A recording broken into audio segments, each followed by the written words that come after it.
Hello everyone, তোমরা সবাই কেমন আছো বলো। অনেক দিন পর, প্রায় 6 মাস পর, 6-7 মাস পর আমি লাস্ট ডিসেম্বরে 2024 ডিসেম্বরে আমার কেকের ভিডিও দিয়েছিলাম। দেন তারপর থেকে আর দেওয়া হয়নি। অ্যাকচুয়াল কী বলো তো, প্রত্যেকটা মানুষের জীবনে ওঠা পড়া সব কিছুই যেমন রয়েছে, আমারও সেরকম। এখন একটু ক্রাইসিসের মধ্যে থেকে একটু অসময়ের মধ্যে দিয়ে যাচ্ছি বলে সব কিছু আর না ভাল লাগে না। তাও আজকে আমি বিগত কিছুদিন ধরে ভাবছি যে আমি কেন ভিডিও করছি না। হ্যাঁ, হয়তো আমি মানসিকভাবে একটু উইক হয়ে গেছি, কিন্তু উইক হয়ে থাকলে তো হবে না বলো। সেটাকে তো সব কিছুকে ওভারকাম করে কাজটা করে যেতে হবে।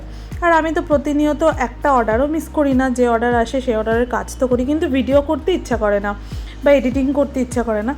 এখন থেকে আমি ভেবেছি না, ভিডিও করব, এডিটিংও করব। আজকে সকালে সেট আপ করেছি আবার নতুন করে, একটা ছোট্ট পুচু একটা মাছ কিনে নিয়ে এসেছি, একটা অ্যাকোরিয়াম কিনে নিয়ে এসেছি, শুধুমাত্র ভিডিও বানাবো বলে, একটু সেট আপটাকে সুন্দর করবো বলে।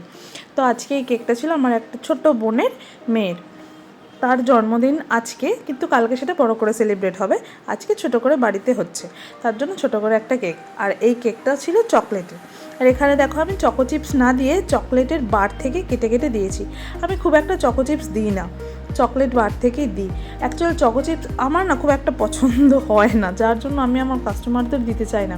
কিন্তু যারা ধরো বলে দেয় যে চকো চিপস দিতে হবে, সেক্ষেত্রে দিই, সেটা আলাদা ব্যাপার।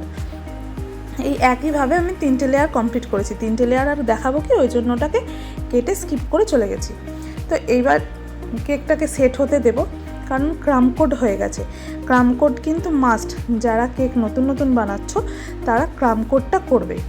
তারপরে ক্রামকোড হয়ে যাওয়ার পরে ফিনিশিং করে নিয়েছি। ফিনিশিংটা আর দেখানো হয়নি, অ্যাকচুয়াল ভুলটা আমারই। আমি তখন ভিডিওর ক্যামেরাটা অন করতে ভুলে গেছিলাম। উফ, এর মধ্যে গেল আবার ব্যাটারি শেষ হয়ে। ঠিক আছে, তার মধ্যে আমার তো ভয়েস ওভারটা হয়ে যাবে। তো এখানে চকলেটটাকে আমি মেল্ট করে নিয়েছি, গানাশ বানিয়ে নিয়ে ড্রিপ দিয়ে নিয়েছি। অ্যাকচুয়ালি না, ড্রিপটা আমার খুব পছন্দের। দেখবে কেকের গায়ে একটু ড্রিপ দিলে সেটা দেখতে আরও ভালো লাগে।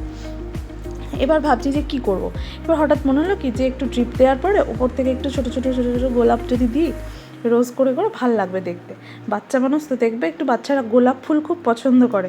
আর কিছু আমার ক্লায়েন্ট এসে, যেমন কালকে একটা কেক আমি দিয়ে এসেছি, ওটার ভিডিওটা যদি আমাকে দেয় আমি তোমাদের সাথে শেয়ার করব। ওরকম রিভিউ আমি কোনো দিন পাইনি।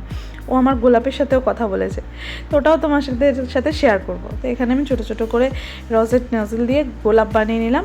গোলাপ বানাবার পর আমি ভাবছি যে ভেতরে কী দেব, ভেতরে কী দিলে বেশ কিউট লাগবে, কারণ বাচ্চাটা খুবই কিউট, জানো তো। কালকে আমি যতটা পারবো চেষ্টা করব কালকে অথবা পরশু দিনের মধ্যে ভিডিও দেওয়ার। বাচ্চাটার বার্থডেতে বাচ্চাটার জন্য কেকটা কেমন বানিয়েছি সেই থেকে শুরু করে, তো বাচ্চাটাকেও আমি দেখাবার চেষ্টা করব। তো তাহলে বুঝতে পারবে কেকটা কেন আমি এতটা কিউট বানিয়েছি, কারণ বাচ্চাটাই প্রচুর কিউট। আমাদের ছোট্ট আমলকির জন্য একটা ছোট্ট কিউট কেক। দেখো, এই টপারটা প্রথমে একবার ভাবলাম ফ্ল্যাট করে দিই, তারপর ভাবলাম না, ফ্ল্যাট করে দিলে অতটা ভাল লাগবে না, যতটা দাঁড় করিয়ে দিলে ভাল লাগবে। দাঁড় করানোর পরে পিছনে একটা প্লাস্টিকের, এই যে দেখো নিচে রেখেছি একটা চামচ, ওর ব্যাক সাইডটা কেটে বসিয়ে দিয়েছি।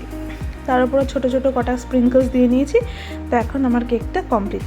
কেকটার ফাইনাল লুক দেখে আমাকে জানিও কেমন হয়েছে। আজকের মতো টাটা, সবাই ভালো থেকো, প্লিজ লাইক আর কমেন্ট করতে ভুলো না। টাটা।